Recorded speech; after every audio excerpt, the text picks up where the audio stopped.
जय श्री हरि नारायण। जय विष्णु भगवान। नमस्कार दोस्तों, आप सभी का बहुत बहुत स्वागत है हमारे YouTube चैनल गौरी कथा हब में। अगर आपको वीडियो पसंद आए तो प्लीज़ लाइक, कमेंट, शेयर और चैनल को सब्सक्राइब करना ना भूलें। आज हम इस कहानी में सुनेंगे भक्त और भगवान की कृपा। आइए सुनते हैं। प्राचीन काल में एक छोटे से गांव में नारायण नाम का एक साधारण किसान रहता था। वह भगवान विष्णु का परम भक्त था। सुबह शाम मंदिर में दीप जलाता, भजन गाता और गरीबों को दान देता। उसकी भक्ति इतनी गहरी थी कि गांव वाले उसे भक्त नारायण कहते थे। लेकिन नारायण का जीवन कष्टों से भरा था। खेत में फसल बर्बाद हो जाती, परिवार में बीमारी रहती और कर्ज बढ़ता जाता। वह सोचता, मैं तो भगवान की इतनी सेवा करता हूँ, फिर भी दुख क्यों? मैं तो भगवान की इतनी सेवा करता हूँ, फिर भी दुख क्यों?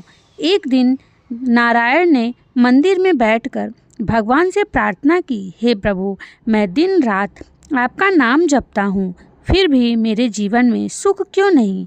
उस रात उसे स्वप्न में भगवान विष्णु ने दर्शन दिए।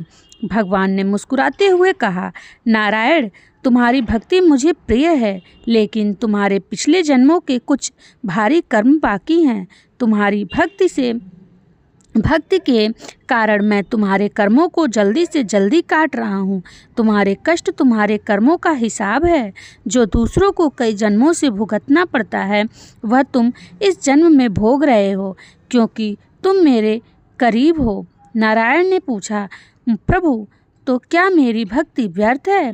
भगवान बोले, नहीं, तुम्हारी भक्ति तुम्हें शक्ति दे रही है कि तुम इन कष्टों को सह सको। जो सामान्य व्यक्ति टूट जाता है, तुम मेरे भरोसे पर अडिग हो। तुम्हारी भक्ति तुम्हारे कर्मों को तेजी से जला रही है, जैसे आग सूखे लकड़ियों को जलाती है। धैर्य रखो, तुम्हारा मार्ग मुक्ति की ओर है। स्वप्न टूटा और नारायण की आंखें खुली। उसे समझ आ गया कि कष्ट उसकी भक्ति का फल नहीं, बल्कि उसकी भक्ति का उपहार है।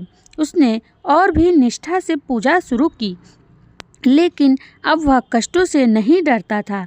वह हर दुख को भगवान का आशीर्वाद मानता और कहता, प्रभु, मेरे कर्मों को और जल्दी जला दो।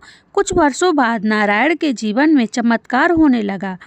उसका कर्ज चुक गया, खेत लहलहाने लगे और परिवार में सुख शांति छा गई। और धैर्य का परिणाम था। उसने एक दिन मंदिर में कहा, प्रभु, अब मैं समझ गया हूँ कि भक्ति का मतलब फल मांगना नहीं, बल्कि कर्मों को चलाकर मुक्ति की राह पकड़ना है। कहानी का संदेश। यह कहानी हमें सिखाती है कि पूजा पाठ, ध्यान, साधना में कर्म जल्दी कटते हैं, क्योंकि भगवान अपने भक्तों की परीक्षा लेकर अपने पिछले जन्मों के पापों और कर्मों का बोझ कम करते हैं। भगवद गीता में कहा गया है, जो अंत समय में जिस भाव का स्मरण करता है वही प्राप्त है। सच्ची भक्ति वह है जो कष्टों को सहने की शक्ति दे और कर्मों को जलाकर आत्मा को शुद्ध करे। कष्ट इसीलिए नहीं आते हैं कि भगवान क्रूर हैं, बल्कि इसलिए कि वे हमें शुद्ध और मुक्त करना चाहते हैं। अगर आप भक्ति करते हैं और कष्ट मिलते हैं तो समझें कि आपके कर्म तेजी से कट रहे हैं। धैर्य और विश्वास रखें, क्योंकि भक्ति का फल मुक्ति न कि सांसारिक सुख है। जय भगवान विष्णु। जय विष्णु भगवान। आइए सुनते हैं दूसरी कथा, भगवान विष्णु का अपने भक्त के प्रति प्रेम। राजा अम्बरीश ने 3 दिन तक भगवान विष्णु की पूजा में उपवास रखा। उपवास तोड़ने से पहले उन्होंने ब्राह्मणों और ऋषियों को भोज पर आमंत्रित किया। इसी बीच ऋषि दुर्वासा आ गए। दुर्वासा ने घोषणा की, मैं नदी में स्नान किए बिना भोजन नहीं करूँगा। उपस्थित सभी लोग दुर्वासा की प्रतीक्षा करने लगे। हालांकि उन्होंने काफ़ी समय लिया और जल्द ही दोपहर हो गई। ब्राह्मणों ने अम्बरीश को चेतावनी दी कि दोपहर से पहले व्रत न तोड़ना पाप होगा। अम्बरीश ने कहा, यदि मैं दुर्वासा से पहले भोजन कर लूँगा तो उन्हें अपमान महसूस होगा। ब्राह्मणों ने सलाह दी, जब दुर्वासा लौटें तो आप जल से अपना व्रत तोड़ने के बाद भोजन कर सकते हैं।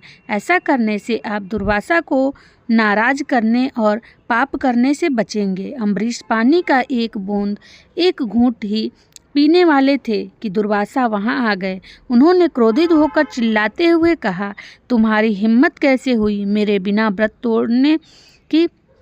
दुर्वासा ने चक्र फेंका। राजा दुर्वासा और राजा अम्बरीश ने विष्णु से सहायता मांगी। विष्णु का चक्र चला। दुर्वासा का चक्र नष्ट करने के बाद उसने उनका पीछा करना शुरू कर दिया। डर के मारे दुर्वासा पहाड़ियों और घाटियों में भागते रहे, लेकिन चक्र उनका पीछा करता रहा। इसके बाद वे शिव के पास गए। उन्होंने उन्हें विष्णु के पास जाने का निर्देश दिया, लेकिन विष्णु ने कहा, तुमने मेरे एक भक्त का अपमान किया है, तुम्हें केवल वही क्षमा करेगा। अंततः दुर्वासा अम्बरीश के पास गए और उनसे अपने प्राणों की भीख मांगी। जब अम्बरीश ने विष्णु से प्रार्थना की तो चक्र तुरंत गायब हो गया। अम्बरीश ने दुर्वासा को समझाया कि विष्णु के भक्तों के प्रति उनकी भक्ति के कारण ही उनमें ऐसा करने की क्षमता है। दुर्वासा ऋषि हिंदू धर्म ग्रंथों में पौराणिक ऋषि दुर्वासा, जिन्हें दुर्वासाओं के नाम से भी जाना जाता है, का उल्लेख मिलता है। वे अनुसुया और आत्रि के पुत्र थे। कुछ पुराणों के अनुसार उग्र स्वभाव वाले दुर्वासा शिव का आंशिक रूप हैं। मनुष्य और देवता दोनों ही उनका हर जगह आदरपूर्वक स्वागत करते थे। जय श्री हरि नारायण।